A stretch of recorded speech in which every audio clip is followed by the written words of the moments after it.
Gillespie, and we are going to look at the eclipses of early 2026.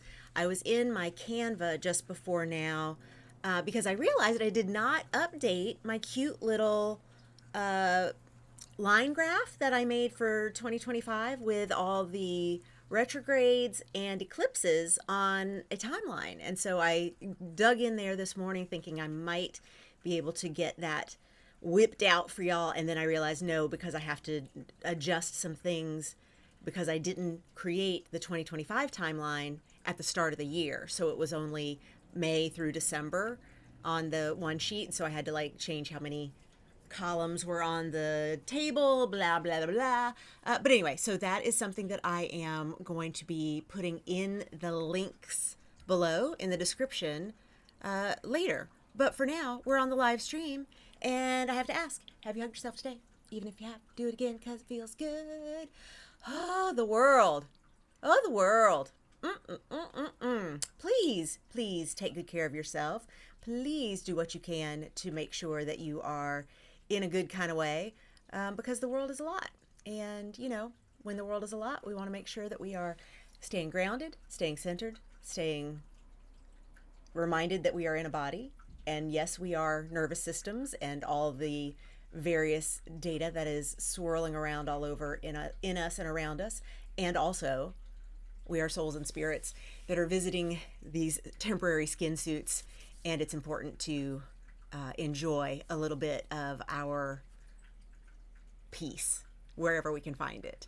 Yay! I'm so glad you didn't miss me. Thank you for saying hello in the chat. So glad you're here. Welcome, welcome. Yes, please, those of you live in the chat, share where you're tuning in from and if you are excited about the eclipses or if eclipses go, I don't know, for you. And those of you watching in replay, hey, replay crew, thank you for tuning in. We'd love to see you in the comments as well because I will circle back around and say hello and check on y'all. If you have any questions or comments, please use the features here to interact.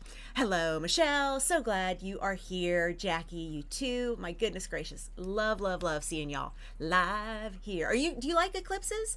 It's funny. I remember a few years back, we were at the Self-Management for Actors Escape, which was an event that we did out in Hacienda Hot Springs, Desert Hot Springs, specifically at a place called Hacienda Hot Springs that exists no more. And we were going around talking about moon shit like you do. And one of the people there said, Bonnie, what do you do with eclipses? Like, how do you treat eclipses? And I said, I don't really treat them all that differently from any other kind of time. Excuse me. And then I went, wait a minute, that's not true. And what I realized was that I have so completely integrated the way I treat eclipses into my normal life that I don't even think of it as doing something different. I just don't tend to people as much during eclipse season because everything during eclipse season becomes a little unpredictable and a little intense. You can ask anybody who's ever worked in schools or hospitals or law enforcement. There is any place that is like an institutionalized setting, people go feral. It's a time when the energy gets really unpredictable. And there are legendary stories about the way things are so intense and different during eclipse seasons. So I just say, why fuck with that? I'm gonna probably do less peopling during eclipse season. And what technically makes an eclipse season? We're gonna talk about that today. I am not wearing purple today. I know, Jackie, it is Jupiter's day, and I am wearing my very Mars colored organized top because I am feeling a little spicy about the journalism experience in the United States right now and the way free speech is being chilled. Don't like it.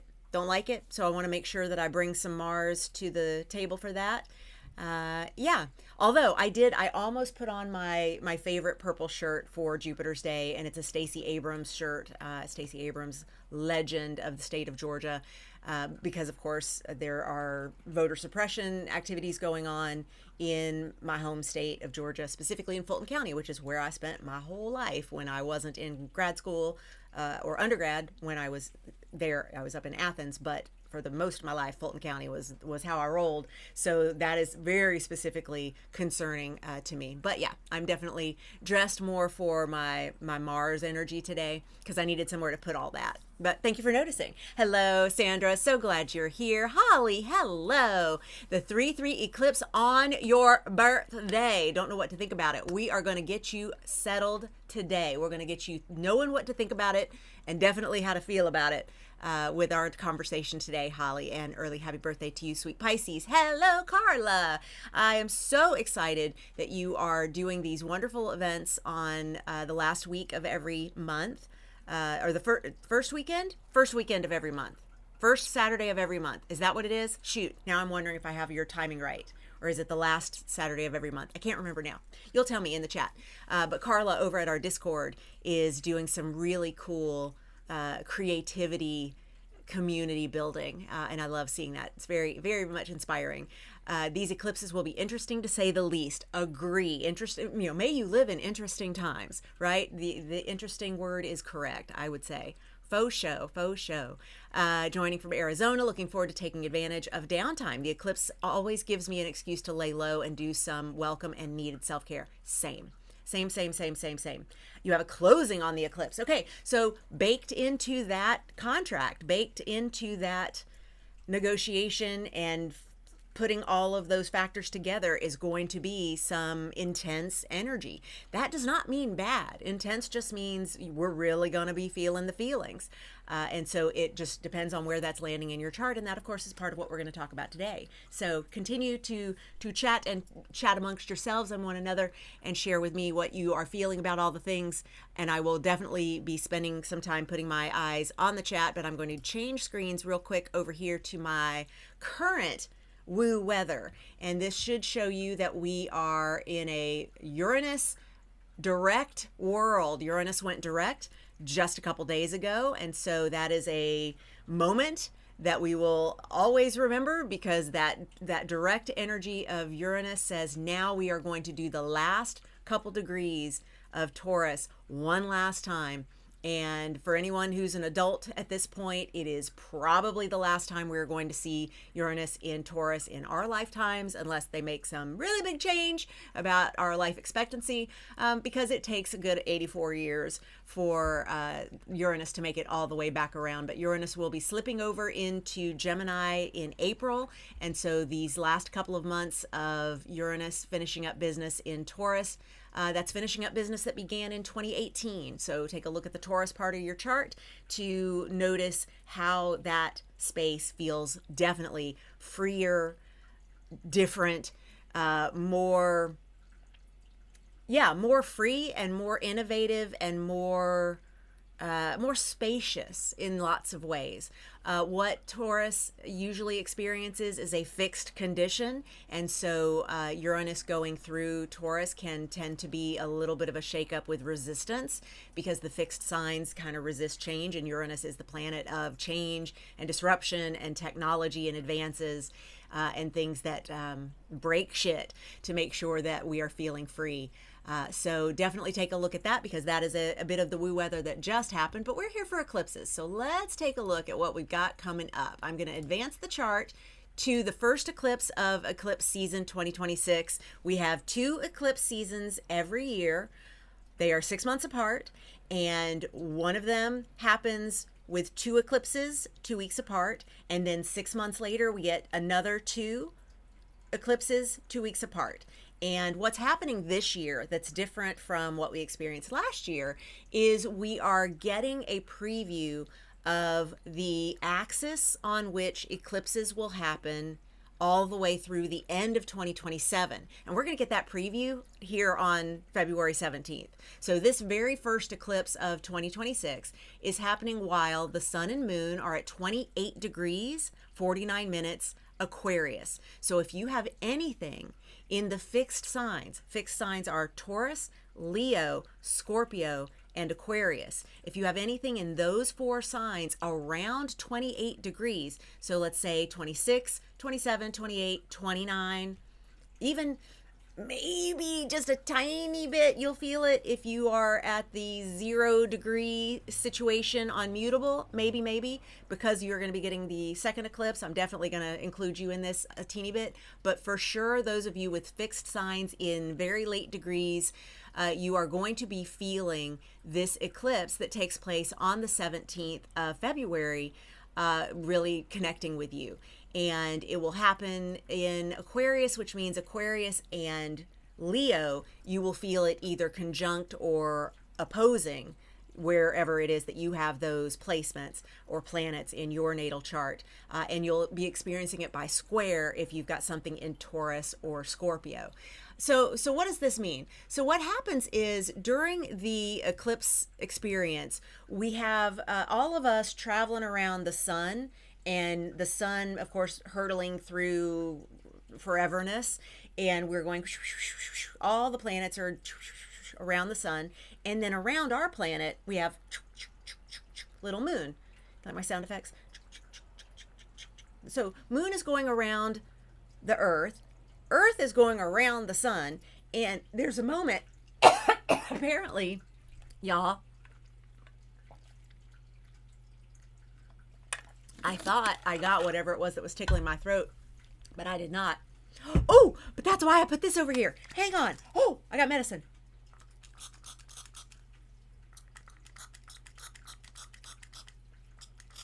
I know. You're like, Bonnie, you just put 3 gallons of this in you. I didn't. It's like down to the very last little bit. So that, oh, it's that. I don't actually have a sore throat. I have a tickly throat, and that'll open it up. Oh my gosh, y'all. Okay, so back at it. What happens is both the moon and the sun, in the case of the February 17th eclipse, both of those are going to be together in what would normally be called a new moon, but they're going to do it at a place where they catch the ecliptic, they match one another at a spot of declination, and what that does is it creates the alignment of the nodes in such a way. Nodes are mathematical. They are not a place you can go visit. The nodes get a part of the conversation so close that they become an eclipse in where all of this falls in the math of it. And I know I told you no math would be involved. And really, I didn't actually say math. I just said a lot of words about math. Okay, but so what ends up happening is when we get the sun and the moon together in what would normally be a new moon, but we are at a point on the ecliptic, meaning how much we go like this toward the sun, that the nodes also are lining up to that, we end up with a situation that is called an eclipse. And these, of course, like I said, happen 4 times a year, and they happen 2 together, and then 6 months later, 2 more together. So this one happening in Aquarius is interesting because the north node is still over here in Pisces, and the south node is still over here in Virgo. And so what's been happening all through 2025 is we've been having our eclipses in the Pisces Virgo axis. Pisces for the north node, Virgo for the south node. So what that means is the eclipses of 2025 were giving us an amplifier at the north node, Pisces. So the Pisces part of all of our charts is getting a waking up, more spiritual, more faith-based, more trusting, more in interest of escaping, more what is this really life, and do I have to be present for it? Can we please turn up where I'm creative? Can we turn up where I'm musical? Can we turn up where I'm having conversations on other timelines in other dimensions with other beings? All of that Pisces part of everybody's chart is being amplified because of the North Node being there since the start of 2025. And of course, that means on the other end of that, we've got Virgo South Node draining us in the places where we would normally want to be persnickety and detail oriented and paying attention to criticism. And I don't mean that in the I am going to be critical of you kind of way, although that is also a factor. It's more like film criticism or food critics and how they judge and score what it is that we are seeing or consuming, because there is a scale of what makes something perfect. And Virgo, of course, is the one to manage all of that. Also, Virgo being the sign of the healer, we've had a drain of energy around healing activities. And if you take a look at the kinds of things that have been happening in the world, especially in the place where I am right now, the United States, we very definitely see a drain on healing activities and all the resources being needed to try and do healing in ways that we feel better resourced, while there has been just a constant drain of energy out that portal. So, and I usually don't say the P word around things, especially not eclipses, because it's a window, it's not a portal, but that's okay. The point I want to make with that is we've been experiencing these drains, these amplifiers and these drains because of the eclipses all through 2025. But here in February 2017, 2026 eclipse, we actually get this North Node situation close enough to this new moon in Aquarius that this becomes an eclipse in Aquarius on February 17th. So what that's going to do is it's going to become a preview of what we can expect for the last part of 2026 and all through 2027, with the nodal placement shifting axis. And that will happen in July. In fact, that will happen exactly on July 26th, 2026. We will see the North Node slip into Aquarius and the South Node move over into Leo. And sure enough, that means that what we can expect along with that is the Aquarius part of our charts, everyone, the Aquarius part of our charts turning up. What is also in Aquarius? Pluto. What does Pluto do? Create a revolution. Okay, Pluto is the planet of transformation, revolution. We're bringing the North Node to it as of July 26th, 2026, but we're getting a preview we're getting a preview February 17th, 2026 of this energy that is amplifying Aquarius. Aquarius is the collective. It's where we are avant-garde. It's where we let our freak flag fly. It's where we don't give a fuck what anybody thinks. It's where we do things in an activist sort of way. It is where we have breakthroughs and we are more creative in the way we approach just about everything. We think outside the box and we do everything in service of the greater good for the collective, for the everyone. And I'm like, this is the part that's about to turn up with the nodes. Okay, I get it. I can already see this coming, and we're going to really get a preview of that energy starting February 17th, and technically starting a little bit before, because as soon as the moon gets into Aquarius, seatbelt, strap in, we are about to experience what that is going to be like as we move toward February 17th. And yes, I'll give you exactly when to look for that happening on the Aquarius moon. Now, that also then means that we're getting a preview of the drain of energy. Remember, South Node drains, the drain of energy that will be all of 2027, but starting July 26th of 2026, the drain of energy in the Leo part of our charts. So wherever it is that we have Leo in our charts, that is a place where we're going to feel a drain of energy. So just like I talked about the drain of energy that Virgo has been experiencing, it is now going to be a Leo drain for 18 and a half months. And that drain is going to feel like ego needs to get drained out, self-centering drained out, narcissism in general drained out. The generation of Pluto in Leo, boomers. This is going to be a drain of energy and vitality for that generation. We're going to see a lot of people's health start to change from that generation. And just having this Pluto, Aquarius, North Node situation for the experience of that axis is going to be quite telling and quite interesting when it comes to the sorts of transformation that we may expect to see. So here's what I want you to do.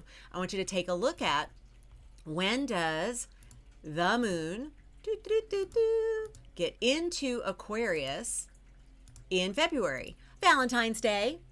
It's the 15th of February for those on the East Coast of the United States or North America in general, and anything more European to the mix, and of course to Australia and all the way around. Y'all gonna already do this on the 15th, but for here in Los Angeles, where I am, we are going to call it Valentine's Day at 10:16 p.m. And it's not like, in astrology, it's never like a light switch goes off and we immediately feel a change. It is gradual, gradual, gradual. So what's going to happen is, as we get into late next week, we are going to see the moon shift from Sagittarius into Capricorn and then into Aquarius. And as the moon gets into Aquarius on Saturday or Sunday of next week, so this is the 14th and 15th, we will see the moon moving closer and closer and closer. She's going to climb over Pluto, then she's got to climb over Mars. Woo!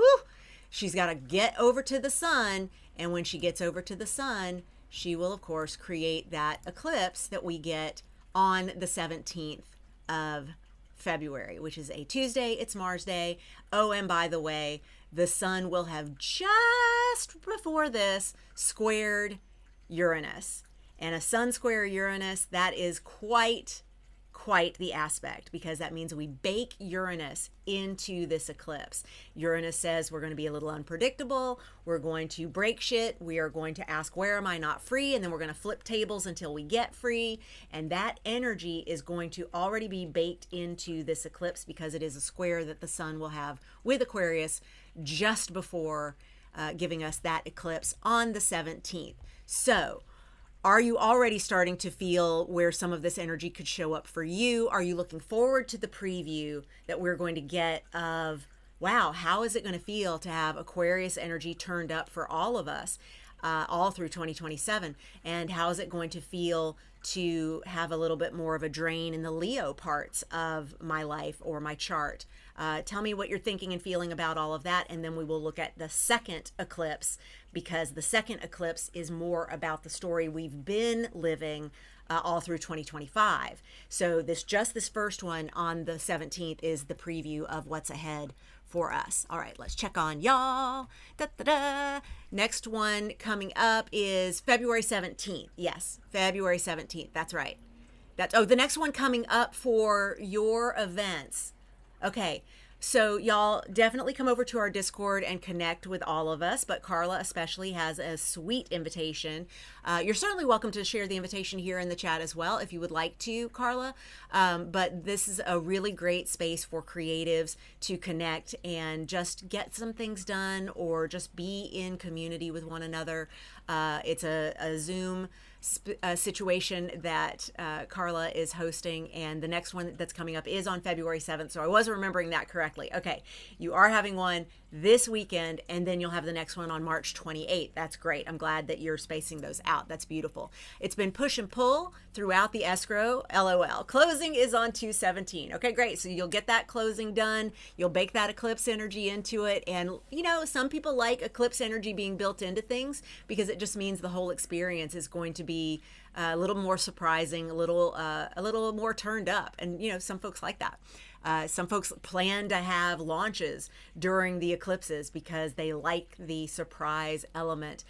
They like the energy of the intensity. I'm not mad at that, especially if you're someone who has like low fire in your chart and you want to have things feel a little more fiery or feisty. The eclipses can help with that. Absolutely. Of course. I'm so happy to give you the shout out. I love what you're doing with the community. Thank you. All praise Uranus direct, Sandra, right? Oh, yes. Uranus will be retrograde again, not until September of 2026. So, but Uranus retrograde has been loud, man. Woo!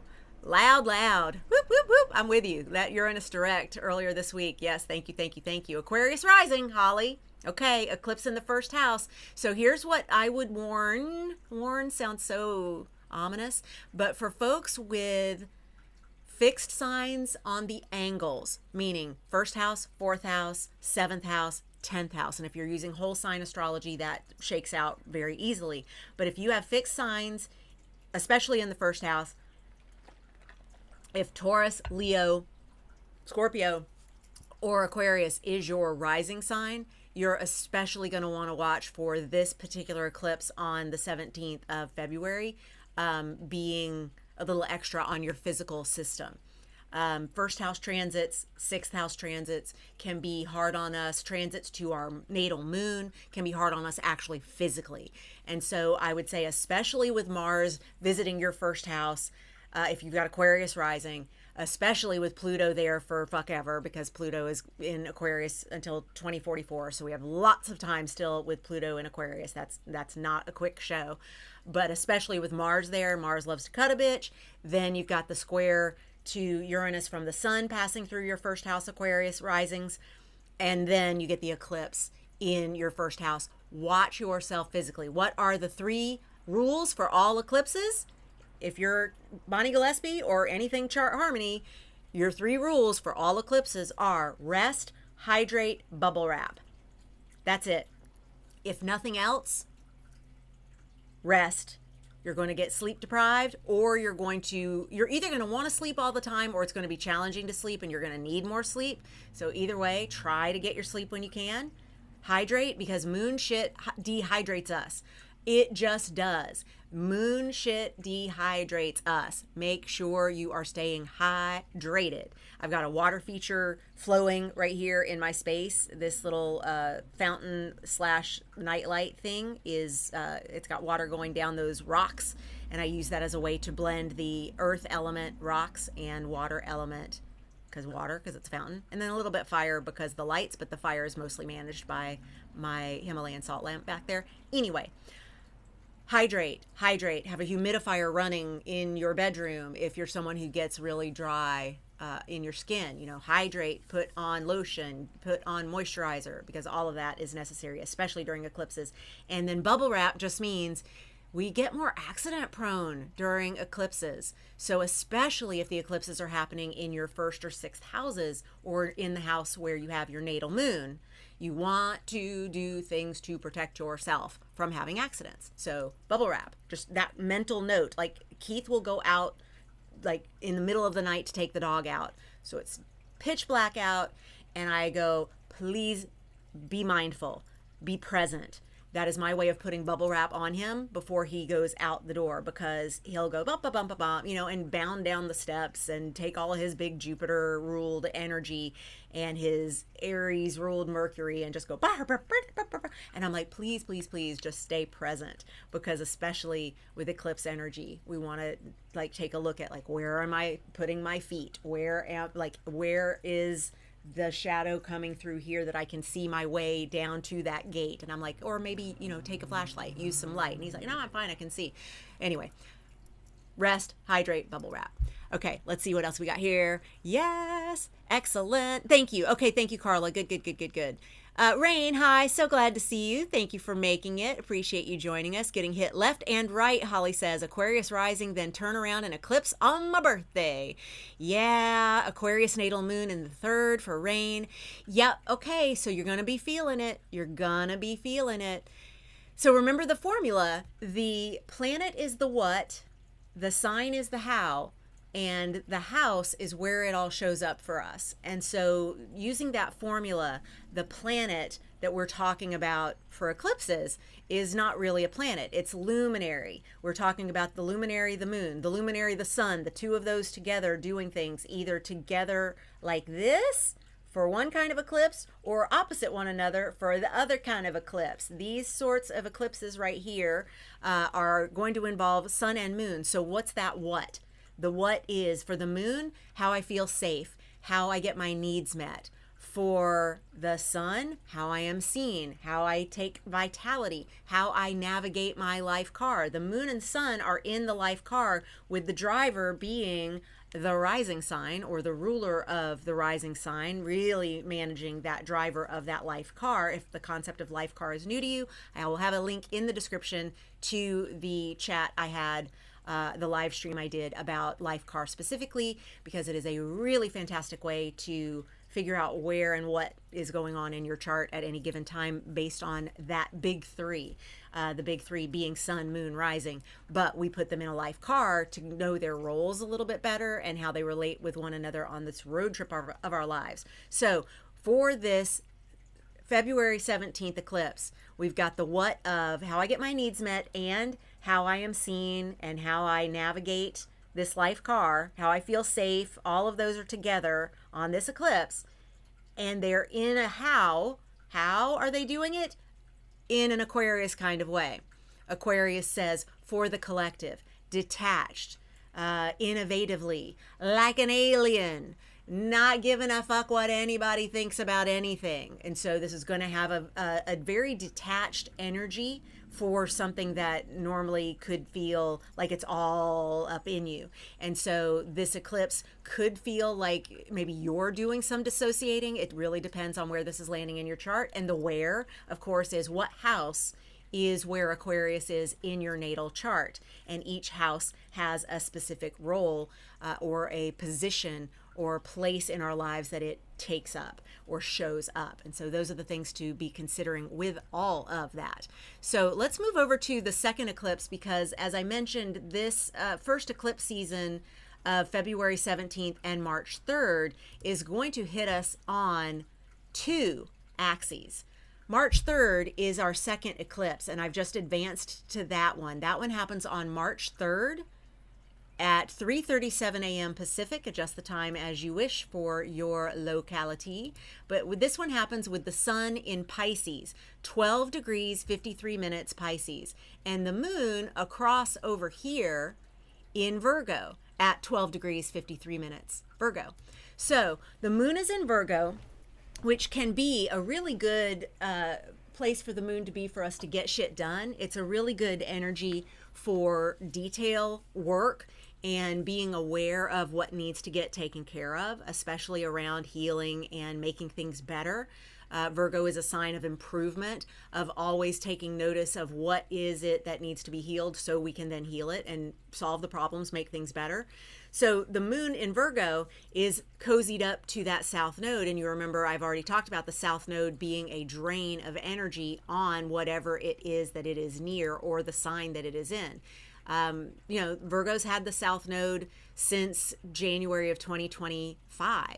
So we are in the final months of the south node touring Virgo. But for everyone with Virgo rising, Virgo sun, or a Virgo moon, you have definitely been feeling this drain of energy, probably physically, because the south node visiting such an important part of your chart, you really will feel like, why am I so exhausted all the time? And of course, some of it is just the state of the world right now, and you have empathy, therefore your connection with everything that's going on in the world makes you feel tired on behalf of everyone. There's definitely that. But also, if Virgo is in your big three, it's not your imagination. That drain is real, and it will shift over into Leo July 26th of 2026, and that will start to free you up. Again, it's not like a light switch goes off. It is a little more like a dial, and we turn into it, but you'll start feeling things getting lighter as we get toward July of 2026. But back to this March 3rd eclipse. So this March 3rd eclipse that's happening with the moon in Virgo and the sun in Pisces. And if you have anything specifically at 12 degrees, 11 degrees, 10 degrees, and definitely 13 degrees, 14 degrees of mutable signs being Gemini, who else? Virgo, yes, and Sagittarius and Pisces. If you have anything in that mid degree, that 12 degrees, a little bit less, a little bit more of those mutable signs, that's really going to feel like it is doing something shaky uppy in your natal chart. Now, we have already been having the eclipses on the Pisces Virgo axis since we had the nodal shift at the beginning of 2025. So this isn't new. It's just now going to be happening after we've experienced a weird fixed sign eclipse just 2 weeks before. And so whenever we have eclipses in two axes, and so that's looking at this, that's the axis of Aquarius Leo and then Pisces, Virgo. Those are the two axes. Y'all, that's literally a third of our charts. So whenever we have eclipses that happen in a whole third of our charts, it is definitely likely that we are going to feel like this is just way more jarring than I remember eclipses being. And it's because we just experienced something on the fixed axis. Fixed already, having eclipses is like, no, fixed is fixed. Stop messing with things. We like it the way it is. We are here to uphold the way it is. And the eclipse energy comes in and shakes things up, and it acts unpredictably and a little intensely, and that maybe doesn't feel so great. Then we go, okay, at least now we're done with that eclipse, and we move back into this axis that we've been on, which is the mutable one, and we go, wait, I just got okay with the concept that we're going to have them on the fixed axis, and we're not going to have another one on the fixed axis until we're in our next set of eclipses. So these kind where we shift axes all within the span of 2 weeks can feel like a lot. So just give yourself a lot of extra room when it comes to rest, hydrate, bubble wrap. Those are things that you're going to want to apply liberally. Okay, so take off more time than you think you need. Budget more time around things. What I specifically do every eclipse season, I go ahead into my calendar, my online scheduler for chart harmony appointments or self-management for actors coaching. I go ahead and adjust the settings in my online calendar to give me more time before and after sessions, and also to take the entire day of the actual eclipses off entirely. And I know I said entire and entirely, but that's how much I mean, like the entire thing entirely, like for real. And that's just a kindness that I show myself and my clients, because by not being available to work with you during those eclipse peak energies, I am specifically trying to help none of us get overly reactive to what's going on astrologically, because there's already enough to feel like we're extra activated about. And so I would like to take the intensity of the eclipses and just go, let's see if we can ride this out a little more calmly than we may have if we had stayed all stirred up in all the business of all the things. Now, this doesn't mean if you have things scheduled that it's all fucked. That is absolutely not the case. What it does mean, though, is that you are going to need to make room for things that feel like they're a little bit out of the blue. They're happening in unexpected ways, people behaving differently than you're used to them behaving, and definitely things maybe taking more energy out of you than you feel like it should have. Like, why was that? I just cleaned the house. Why did that feel so much? That just felt so much. Because it's going to feel so much, because eclipses. That really is a lot of the energy there. All right, let me check on y'all here and see what's up. All right, yeah. Basically, we're going from cray-cray in my second house to cray-cray in my first house. Cool. Yeah, Sandra, let me tell you, I have Libra rising and Libra moon, and that was the direction that things went for me when we went from the eclipses happening in Taurus and Scorpio, second house, eighth house, over to Libra, Aries, first house, seventh house. That was spicy, because both my moon and rising are in Libra, and so South Node traveling there, it was just like a suck of energy after having been a suck of all the money. I mean, right? And then eventually moves over to the 12th house, which is where it has been for the last year and 2 months. Praises be. You'll get through it. We all get through it. The good news is we've all been through this before, unless you are under the age of 18 watching. And then I should apologize for my potty mouth. I don't know. Probably not. I was pretty potty mouthy by the time I was 18. I would imagine that's all right. But unless you are under the age of 18, we've all experienced the nodes being everywhere that they can be in our chart, and we've lived through it just fine. So let's in fact take a look at that cycle. I think that'll be helpful to everyone. So let's look at the nodes. The nodes don't change signs until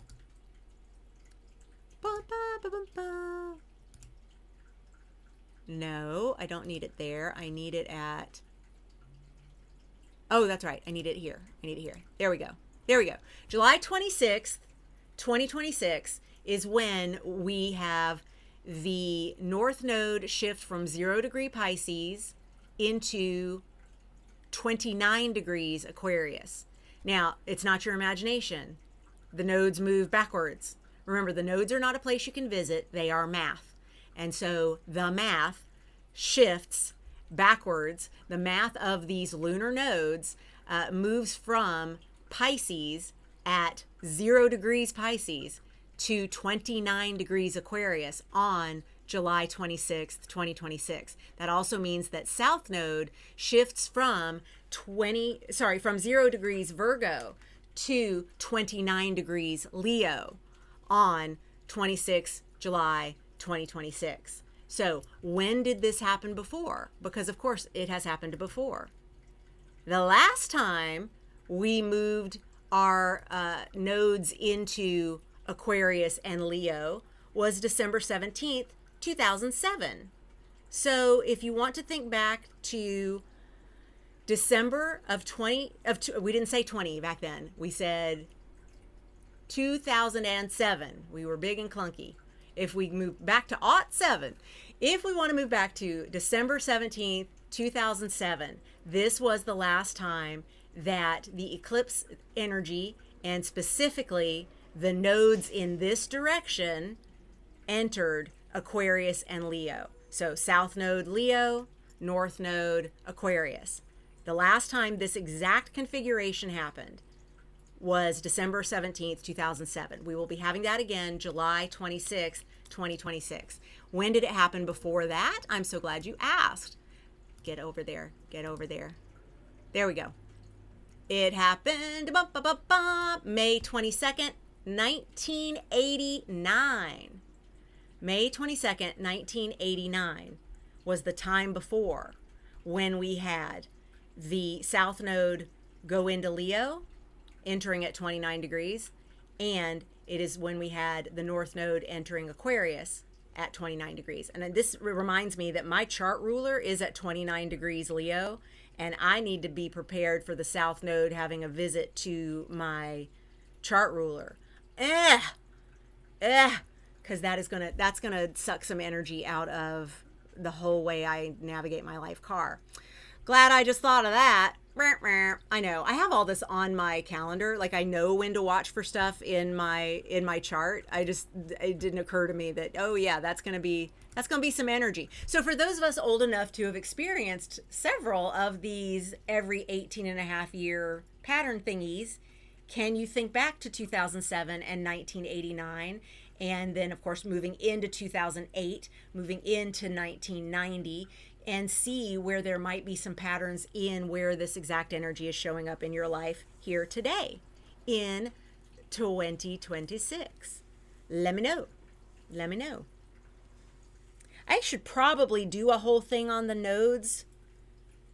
Ooh, let's talk about that. Give me some topics that y'all want to cover, because I was thinking about maybe doing some webinars again. I haven't done a new webinar in a while. And I used to do webinars like all the time and then put up the replays at our online space. And I then got out of webinars and started doing more live streams. And I love the live streams, but webinars are cool too because they just kind of have a different energy. I think I am definitely going to do, let's see, webinar ideas.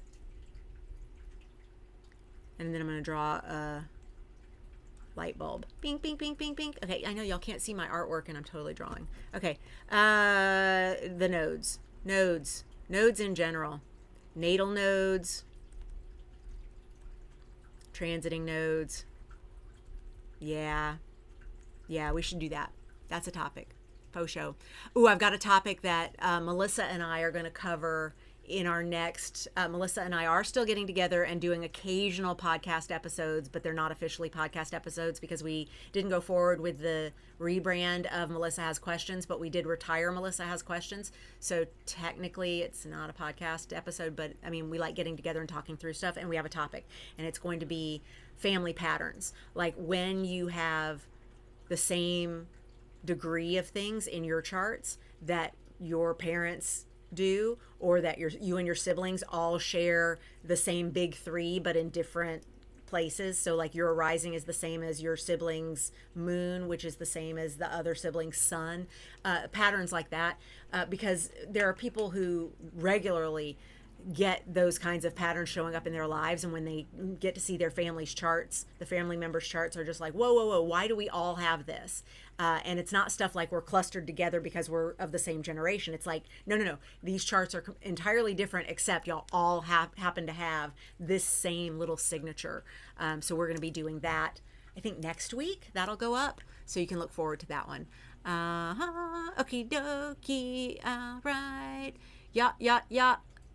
Okay, Virgo Sun with out of bounds, Jupiter and Saturn. Sandra, so you've been experiencing it. Honey. Whew. Yep. Leo rising with Mercury. I love it. I mean, I love that you're Leo rising. I love that you've got Leo Mercury. I love all that fire. And that Virgo Sun with out of bounds Jupiter and Saturn. I mean, you know, you got your whole, like, so you're like me. All of my stuff in my chart is in the 10th house or the first house. I have tiny little bits peppered elsewhere, but for the most part, I mean, I got 4 things in my first house. I got 4 things in my 10th house. It's like the majority of the stuff in my chart are in those 2 houses. And so I can always tell when things are transiting the 10th and the 1st, I'm going to be going through it. Or if anything's in the 4th or 7th, I'm going to be getting a square or an opposition to the things that I'm going through. And so you feel the same sort of way, that you have these houses where these things are happening, that feel like they're just like, I go from one to the next. Yeah. I have a couple clients like that as well, who have like their moon in one sign, early one sign, and their sun in late degree of the sign before it. And so it's like they're always getting sun, moon, boom, boom, like they cannot escape that. Whatever it is that just happened to their sun is now going to happen to their moon. That is just fascinating when that happens, right? I know. And I say fascinating because I don't want to use the other words that I have for what that feels like. Welcome, Moon Dust. So glad you could join us. I am taking requests for future topics or any last questions that you might have about the upcoming eclipses. We'll do a quick preview of the late 2026 eclipses, and I say late, but it's actually August, just the last half of 2026. What are those eclipses going to look like? We'll get a quick preview of that as well. But these particular eclipses that we're headed into for April 17th and March 3rd are also very agitating on very sensitive points in a certain Cheeto's chart. And so we're all looking with a very interested astrological eye towards some health stuff that may be coming for some Cheetos something. I'm just going to say that. My mom and I have the same North Node. Moon Dust, me too. I was born during my mom's nodal return. And so like that's one of exactly the kind of family pattern things that we're talking about. So you will really enjoy the conversation that I'm going to be having with Melissa next week. Because it's just so cool how that happens. It to me is further proof that we choose where we're going as souls. And I don't know, proof is the wrong word, but it certainly confirms that, wow, I chose to come in during my mom's nodal return, which guaranteed that I was also going to have the same nodal position. And then throughout my life, I feel as though I am continuing to communicate with my mom through that nodal space that we share, even though she's been gone since December of 2000.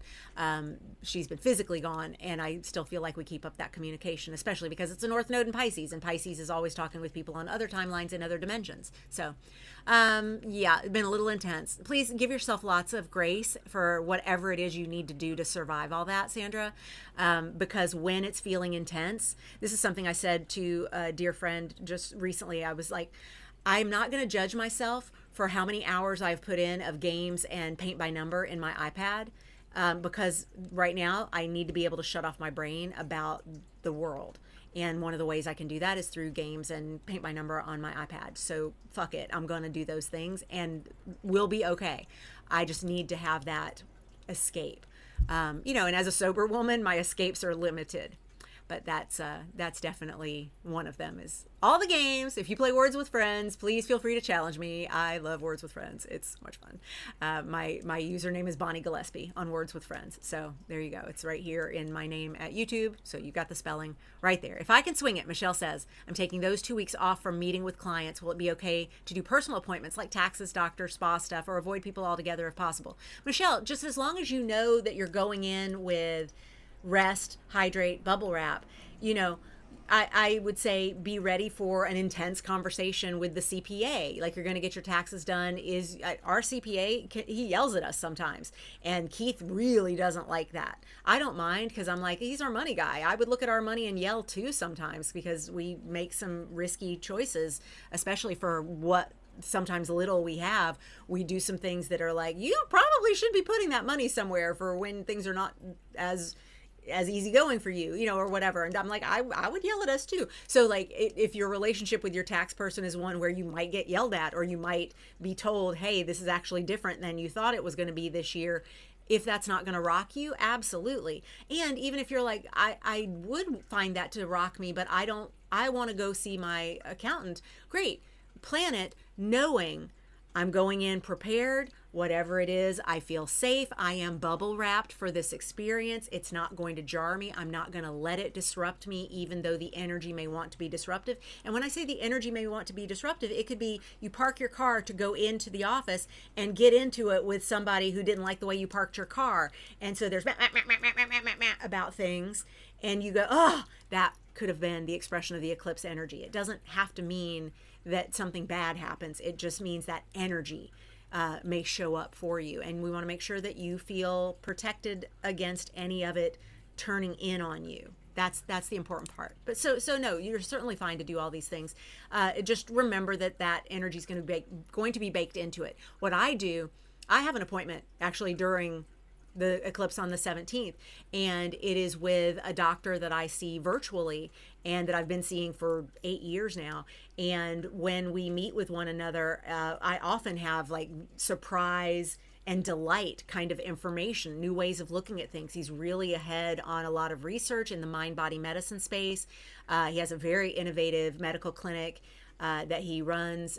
He used to work out of Northwestern Hospital, but now he runs his own medical space. And I absolutely love the groundbreaking conversations we have. And we met during an eclipse in 2025 as well. And I specifically remember one of the eclipses that we met during, because we always time our meetings so it ends up being around that. It's interesting. There was one where everybody was going outside because the light was changing, and we were on this eclipse, and I could see him getting sleepy at one point. We're on this Zoom, and I could see him getting sleepy, and I was like, the eclipse is like totally zapping his energy. That is so cool. Like, I'm watching it happen, and then of course we end so that we can go out and experience the eclipse. These are just the kinds of things that happen to people differently in terms of energy. And so as long as it's an appointment that you wouldn't mind experiencing surprise around or intensity around, absolutely go for it. It's totally fine. Totally fine. Pluto and Uranus coming for Cheeto. You know it, Michelle. You know it. You know it. And this first eclipse being in Aquarius Leo, that's going to be spicy for him.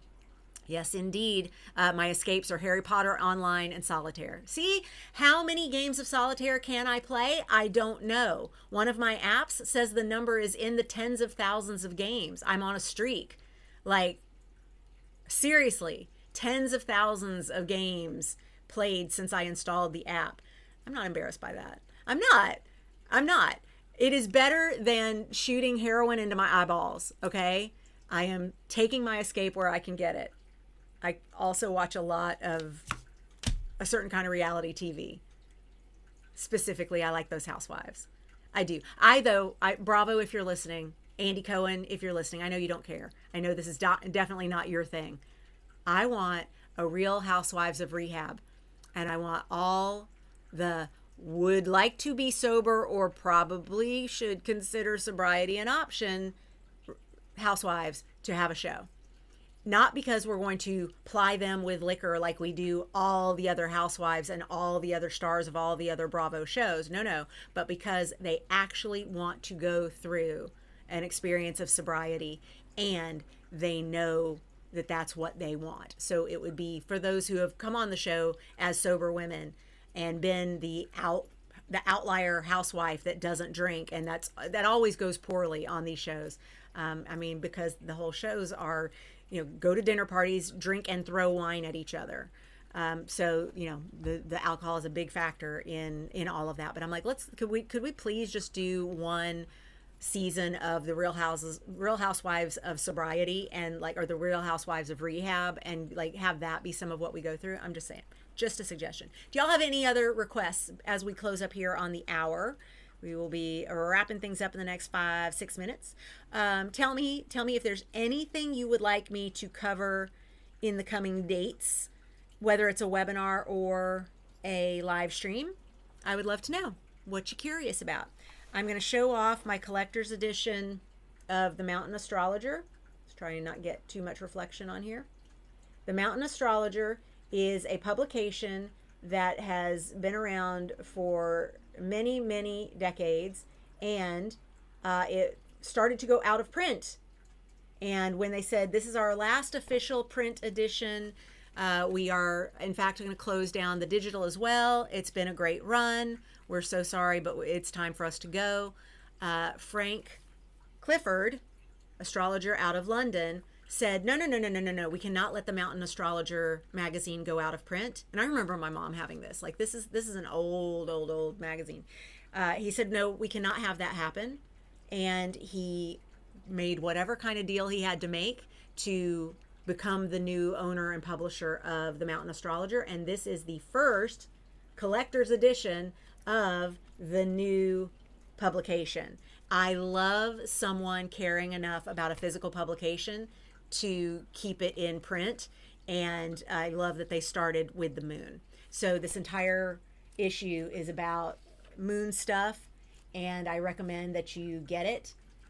Yes, I will give you a URL to look at. It's got a whole thing on Dolly Parton. It's got moon signs, got one sign at a time. It's got this whole section on how to do basically chart harmony with the foods that you eat and the juices and whatever you consume. There's a whole feature on Dolly Parton's chart.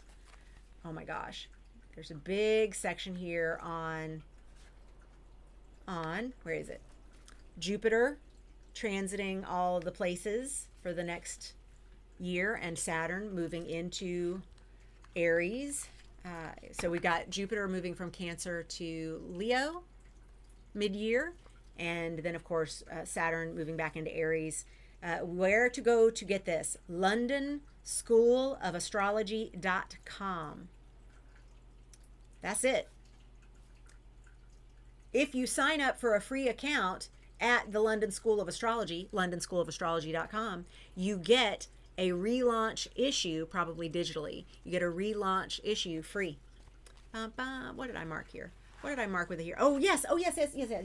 This was a whole thing about water and Neptune moving through Pisces, which is now over, and Uranus being in Taurus, Earth sign, showing us the desecration of the land, yet we won't get much help from the outer planets once they're all in fire and air, so it's down to us as transmuters and connectors between heaven and earth. We have to stay very grounded for our own benefit, but also to help the earth.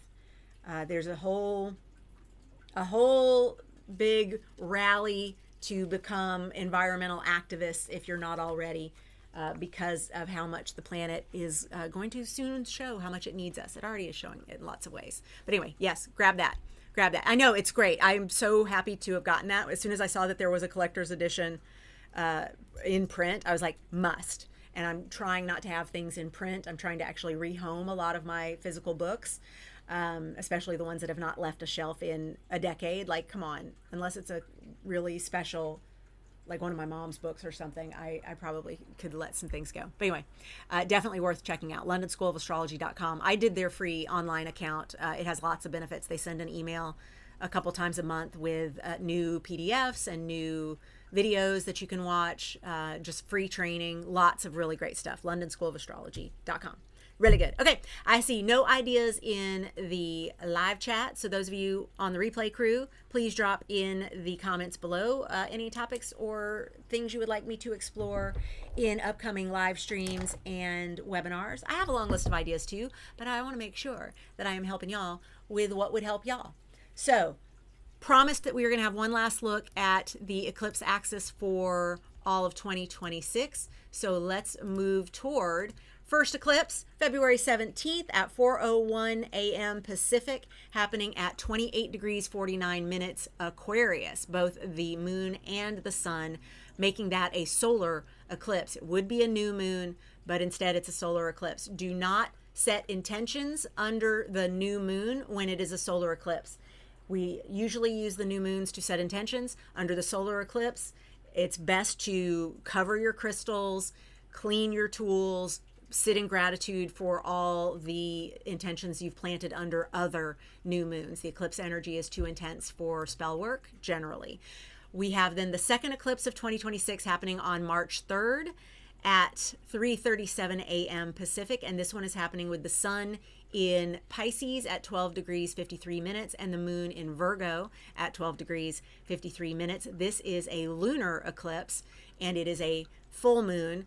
Do not do any releasing, do not do any crystal charging. Again, cover your crystals, clean your tools, reset your altars, be in gratitude of all the releases you've been able to do under other full moons, but not during the eclipse. The second set of eclipses that happen in August begin with August 12th at 10:36 a.m. Pacific, and this is a new moon solar eclipse, and that one is happening at 20 degrees Leo, 20 degrees 1 minute Leo, both sun and moon there. Again, no intention setting under this Leo new moon because it is in fact an eclipse, and as you see, it's an eclipse on that new axis. We have the south node at 29 degrees Leo during this eclipse that is happening at 20 degrees Leo on August 12th of 2026. And then we have a full moon eclipse, lunar eclipse. Full moon, do not do releasing, do not charge your crystals. This one is happening on August 27th at 9:18 p.m. Pacific. So that is going to be midnight 12:18 a.m. on August 28th for the East Coast. That one is happening at, let's see, sun 4 degrees Virgo, moon 4 degrees Pisces. So you can see that all the eclipses this year are doing that relay race thing where the baton is being handed off from where we were having eclipses to where we're gonna have eclipses. So this whole year has these paired eclipses of one in Aquarius/Leo axis, February 17th, and then one back to the Virgo Pisces axis for the eclipse that we're having, the full moon eclipse that we're having March 3rd. Then the two that we're having in August, the one on August 12th, is going to be that new area we're headed with that Leo new moon eclipse. We're going to have that experience on the Leo Aquarius axis. And then that last one on August 27th will close out our experience of the nodes having been in, which they move on July 26th of 2026. So we're getting one last gasp of tying up all the eclipse energy for the nodes having been in Pisces, Virgo, and then they will be in starting July 26th of 2026. They will be in Aquarius, Leo through all of 2027. So there you have it. Remember, rest, hydrate, bubble wrap. You are absolutely welcome. It is my pleasure. Yes, do not worry about your birthday being on an eclipse day. It does mean your solar return chart, Holly, is going to have an eclipse in it. And having an eclipse in a solar return chart means it's a year, if you did not have an eclipse in your natal chart, it's a year that is going to be filled with more unexpected and surprise and breakthrough energy that could be at times more intense than what you're used to.